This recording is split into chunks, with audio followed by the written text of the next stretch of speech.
Hello students. हमारा आज का टॉपिक है राष्ट्रीय शक्ति। राष्ट्रीय शक्ति अंतर्राष्ट्रीय संबंधों में एक बहुत महत्वपूर्ण अवधारणा है। राष्ट्रीय शक्ति का महत्व इस बात से जाना जा सकता है कि चाहे कोई राष्ट्र छोटा है, बड़ा है, अंतर्राष्ट्रीय संबंधों में वह शक्तिशाली होना चाहता है। अनेक तत्वों के द्वारा प्रत्येक देश अपनी शक्ति को बढ़ाना चाहता है। राष्ट्रीय शक्ति क्या है, इसकी क्या विशेषताएं हैं, कौन कौन से इसके तत्व हैं, इनकी व्याख्या हम आज के टॉपिक में करेंगे। फर्स्ट ऑफ ऑल, सबसे पहले राष्ट्रीय शक्ति का अर्थ। राष्ट्रीय शक्ति किसी राज्य, किसी राष्ट्र की उस क्षमता का नाम है जिसके द्वारा वह दूसरे राष्ट्रों से अपने राष्ट्रीय हितों को पूरा करवाने का प्रयास करता है। दूसरे शब्दों में, राष्ट्रीय शक्ति एक ऐसी योग्यता का नाम है जिससे कोई राज्य अपने हितों को दूसरे राज्यों से पूरा करवाने की कोशिश करता है। अब इसमें आते हैं राष्ट्रीय शक्ति की विशेषताएं, कैरेक्टरिस्टिक्स। राष्ट्रीय शक्ति एक महत्वपूर्ण धारणा है, इसलिए इसके जो विशेषताएं हैं वो बहुत सारी हैं। इसकी विशेषताओं को निर्मित करने वाले तत्व बहुत सारे हैं। इसकी क्या विशेषताएं हैं?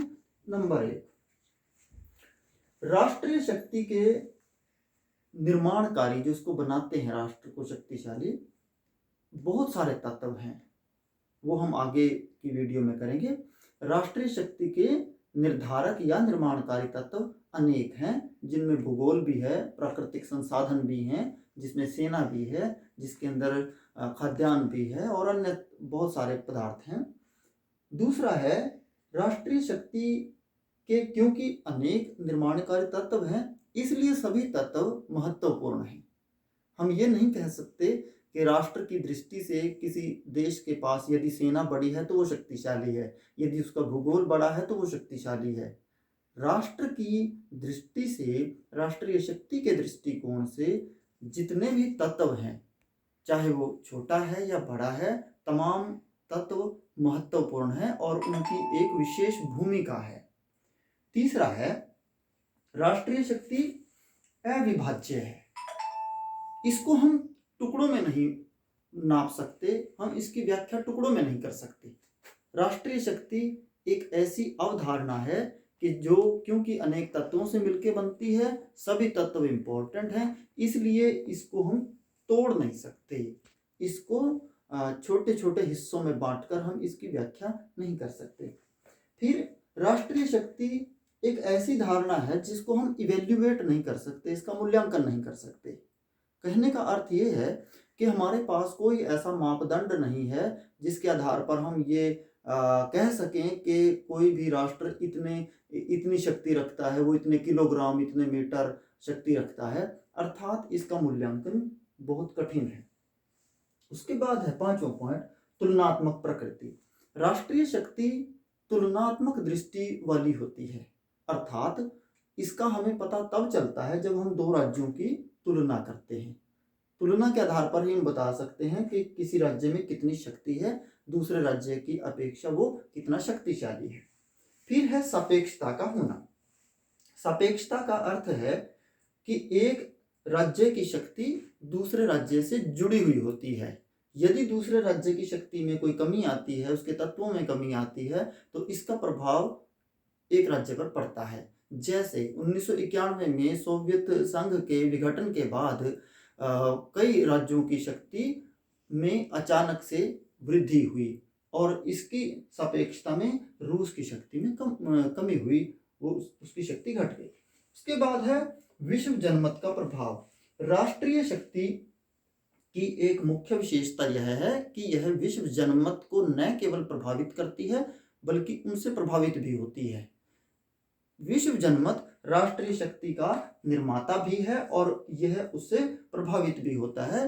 विश्व जनमत को बनाने में, उसको रूप देने में राष्ट्रीय शक्ति महत्वपूर्ण भूमिका निभाती है। उसके बाद है राष्ट्र का व्यवहार। राष्ट्रीय शक्ति निर्भर करती है राष्ट्र के व्यवहार के ऊपर। कोई भी राष्ट्र यदि वह अपनी आदतों, अपने व्यवहार, अपनी जो कार्य संस्कृति है उससे यदि वह श्रेष्ठ है तो निश्चित रूप से उसकी शक्तियां बढ़ जाती हैं। राष्ट्र का व्यवहार उसे शक्तिशाली बनाता है। साध्य व साधन, पॉइंट नंबर 9।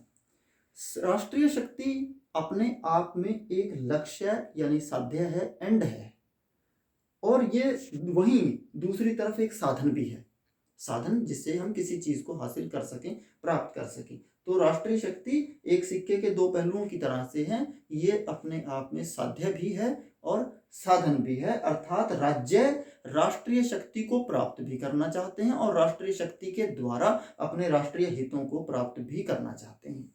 दो राज्यों की शक्ति एक समान नहीं। This is point number 10।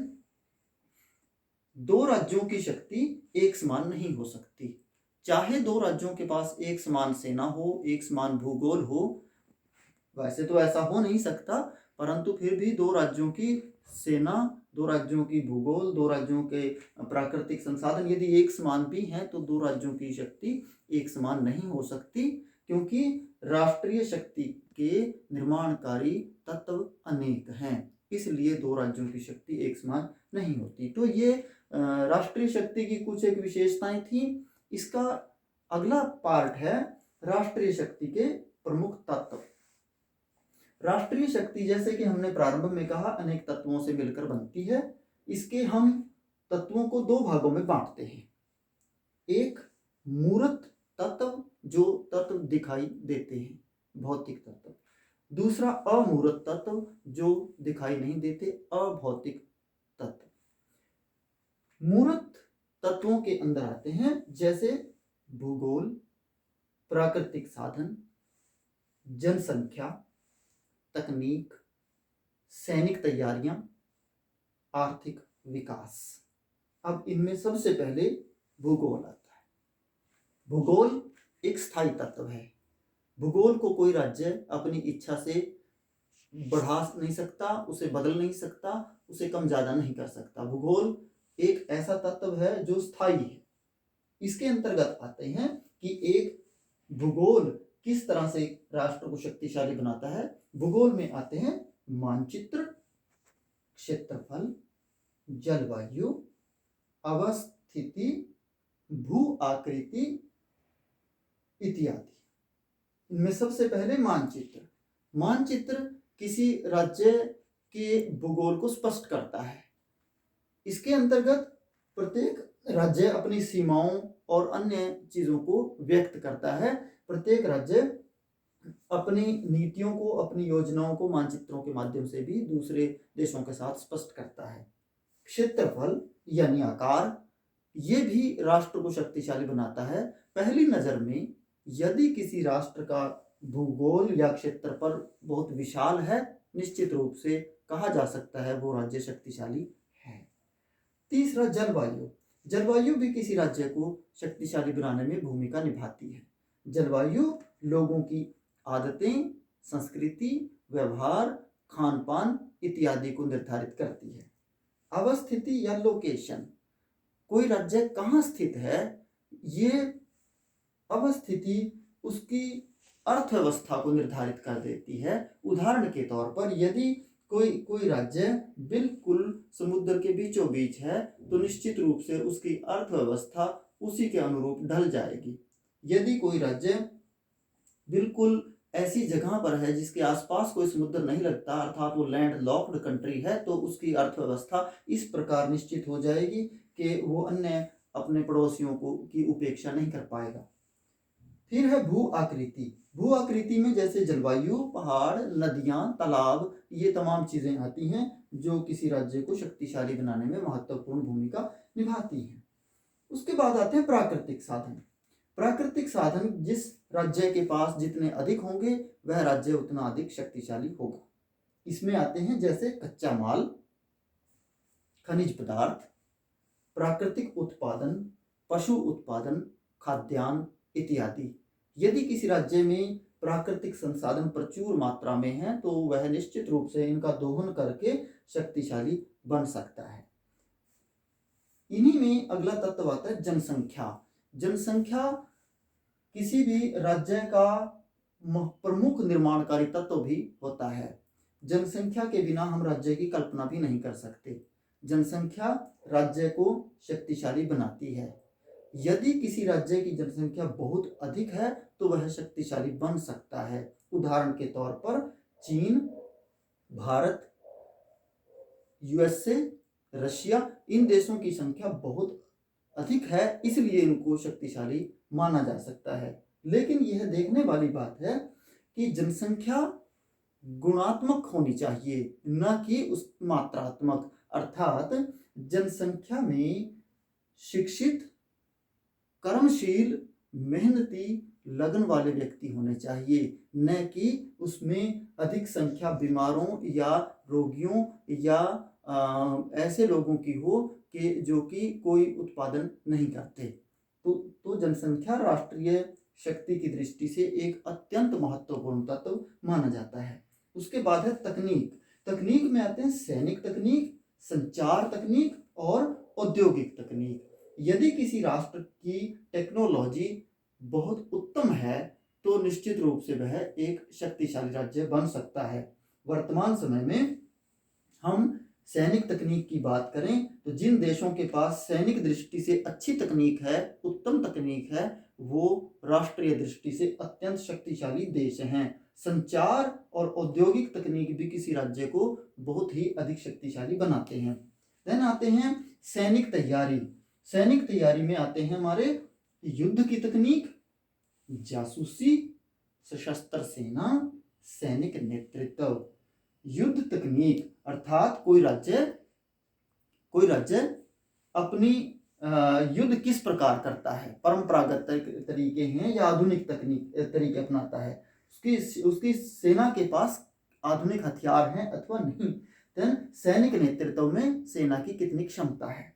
Then उसके ये तो हमारे मूर्त तत्व हैं, जिनमें एक और बनता है आर्थिक विकास और औद्योगिक क्षमता। यदि किसी राज्य की आर्थिक क्षमता बहुत अच्छी है और औद्योगिक विकास उसका अच्छा है तो निश्चित रूप से वो एक शक्तिशाली राज्य है। दूसरा हमारे अमूर्त तत्व हैं कुछ, उनमें है विचारधारा, नेतृत्व, कूटनीति, राष्ट्रीय चरित्र, सरकार या संगठन की क्षमता और विदेशों के ऊपर निर्भरता या कोई राज्य कितना डिपेंड करता है। विचारधारा दिखाई नहीं पड़ती। विचारधारा विचारों का एक समूह होता है। ये 3 प्रकार की हैं, यथास्थिति की विचारधारा, साम्राज्यवाद की विचारधारा और अस्पष्ट विचारधारा। दूसरे नेतृत्व, लीडरशिप। नेतृत्व एक क्षमता का नाम है जिसके आधार पर नेता एक राज्य को संसाधनों के समुचित दोहन के द्वारा आगे बढ़ाने का प्रयास करते हैं। फिर है कूटनीति। कूटनीति एक ऐसी नीति है, एक ऐसी योजना है जिसके आधार पर एक राज्य अंतरराष्ट्रीय संबंधों में अपने राष्ट्रीय हितों को पूरा करने का प्रयास करता है, उनकी तर्क संगत व्याख्या करता है। फिर है राष्ट्रीय चरित्र व राष्ट्रीय मनोबल। प्रत्येक राष्ट्र का अपना एक चरित्र होता है जो उसके नागरिकों के आदतों, व्यवहार, संस्कृति, खान पान, रहन सहन, स्वभाव इत्यादि से बनता है। अंतरराष्ट्रीय संबंधों में किसी राष्ट्रीय चरित्र व राष्ट्रीय मनोबल की बहुत अधिक भूमिका होती है। फिर है संगठन की क्षमता। संगठन अर्थात देश को चलाने वाली सरकार।